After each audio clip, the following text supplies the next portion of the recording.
Now you came back to the WWE, you know, with Kevin and Hulk as the nWo. How did that whole thing come about? Who kind of pitched that? Kev went to Connecticut and visited with Vince, and that's the way Kev does business. And of course, Vince and Hulk have had a long relationship. And one time I'm sitting at home, my phone rings, caller ID says Stamford, Connecticut. So I pick it up, and he goes, "Ha ha ha, Mr. Mom, how you doing?" So I said, who does such a good Vince impersonation? He goes, "Hey, bad guys, hey, how you doing?" I said, "I'm doing good, Vince. How are you?" "Great.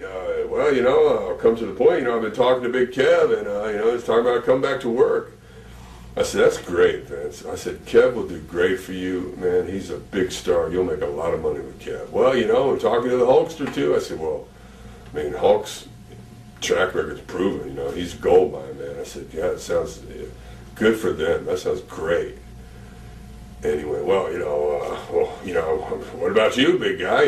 Hey, we need you there. And I said, "Well, Vince, I'm raising my kids by myself, and I don't know, man." He goes, "Well, don't you think we can work something out?" I said, "Well, if we both want to, I know we can."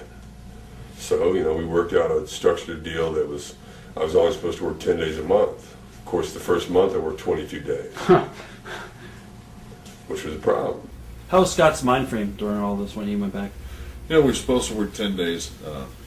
I was supposed to work 12 days a month. That was my maximum.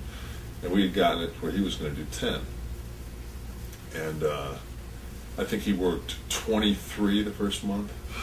He's got custody of both kids. They basically fucked him so royal. I mean, they lied. They said, we were not going to overwork you. And then it was just like we were at every house show. Could you guys have said, contractual, we're not obligated? Yeah, but it's like it's the same old thing. We're on our way to WrestleMania. We really need you guys. Right. When this is over, you'll go back to your regular schedule. We'll make it up to you. Yada yada yada. And after WrestleMania, when somebody gets hurt, "Oh, he's down. Can you pick up the slack?" Right. Do you guys think your promos would have been as good if they were scripted like they were today in WWE? Absolutely not. That's what's wrong with the show. I think we're all about that fucking show is the name of it. Remember when we got there, they would make you rehearse. Should be Monday Night Contrived. Welcome to Monday Night Contrived! They would when we got there at the end of the other thing, they would make us rehearse in front of Vince. And stuff, yeah, in front of Vince. He'd go, now, and that was when they'd say stuff, and he'd go, "You gotta remember now, they're gonna go, what?" Every time you say something like that, when Austin's what thing was over. Had it been done the way that we would have dreamed it had been done, Vince does stuff way better. Vince could have made the nWo even bigger, but he chose not to. But it just, like the stuff we did where, like, when we got to The Rock in Chicago, we beat him up, then we smashed the ambulance stuff. That's the way Vince does stuff, like Hollywood. And we were all going, "Whoa, this is cool." And that's about the last time we did anything.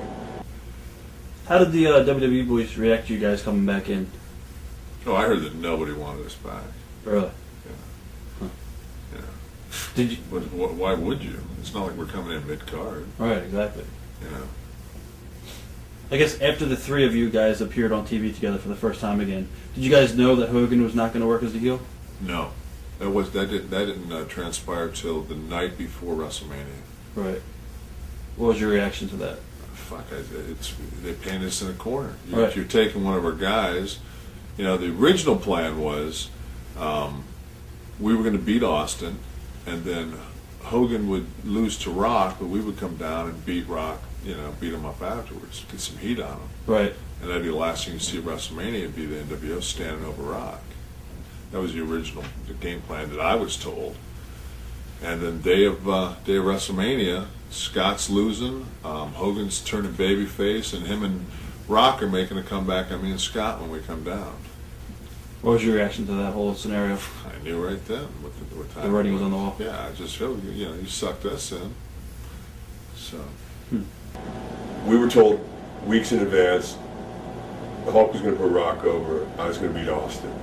Then a day or two before the pay-per-view in Toronto, Vince calls me in for a meeting, change the finish. So I remember going, what? Yeah, okay, no problem. You know, in other words, why did you call me? You're wasting my time. Yeah. You don't want to do business? In other words, you're a mark. You know, I don't know. I felt that I'd been lied to, and I just wanted it out of there. I was happy I even made it to WrestleMania. Are you surprised about Goldberg when he went to Vince, how he didn't get over and how he was pretty much hated there? Yeah, but it was, you know, I've always said that the whole there wasn't anybody that got over. You weren't allowed to get over because it was like, why would you let it? Was like the Civil War was over. It'd been what, 5-8 months, a year since the Civil War was over, and what, you're going to go let a Confederate guy fucking have your belt? That wasn't going to happen. I mean, they bastardized and beat everybody that came over there. We came over as NWO. We got over. And they killed it. They killed it, and you know, I was just like, and I looked at it, and I said, you know what? I said, After telling us they weren't. yeah, this isn't about business. This is petty bullshit. And you know It wasn't what? about money, Fuck it you. was power. And, you know. Yeah, That's what it was. got your back. It was a learning experience. Yeah, you got us back. Way to go. Yeah, the original outcome was supposed to be we were supposed to beat Steve Austin, and after Hogan got beat, we were supposed to come down to get heat on Rock. And day of, all that changed. Day of. Day of. WrestleMania Sunday. Day of, all that changed, and also changed Scott Hall from being sober to not being sober. Really? Yeah, he was so upset. Really? Why so? He just, because it was, he just felt, you know, we came in, we got over, our merchandise was we had the #1 selling T-shirt, and we thought we were getting momentum. I think when Rock and Hogan went nose to nose in Chicago, they were expecting it to be maybe an 80-20 Rock situation, where it was more 80-20 Hogan. Yeah. I think that a lot of people said, hey, wait a minute, we're pushing these guys that were trying to put us out of business a year ago. Hold up. Yeah, hold up. It was just like the NWO, like it was again one of those things where the NWO was successful. It was gaining momentum. It's just like, let's kill this thing immediately, and it was dead. I think the next TV we were wrestling Hogan. He was back in the yellow and. Yeah, it was you and Scott against Hogan and Rock. Right. I was wondering if Scott could talk us through the NWO's WWE run and why it all fell apart so quickly. The reason, in my opinion, that it fell apart so quickly was because Vince didn't keep his word. You know, the original finish for WrestleMania 18 was that Hulk was going to do a job for Rock, and then Austin was going to do a job for me with Kev on the outside. The night before the show in Toronto, Vince summoned me, Hulk, and Kev to his suite in the hotel and wanted to discuss the finish, which I thought was kind of weird because we had talked about it nearly 5 months earlier, and he had changed the finish. So, and I was being a good boy then. I remember I wasn't drinking, and because I didn't, you know, I wanted things to go well. When I heard the finish, I remember saying, "Okay, I've got it, Vince." I looked at Kev and Hulk and said, "I'll meet you in the bar. Bye." Wow. I thought it was pretty lame, and you got to remember this too. In my opinion, only my opinion, Vince can't really push the NWO because it wasn't his idea. That will be him admitting that Eric Bischoff was smarter than him, and that ain't going to happen on Vince's TV. At least on the subconscious level, Vince is probably not going to allow himself to do what could have been done with that. It could have been huge. It could have been huge. Oh my goodness. I don't think he would purposely sabotage business over something like that, but I just don't think he was able to get behind it because it wasn't his baby.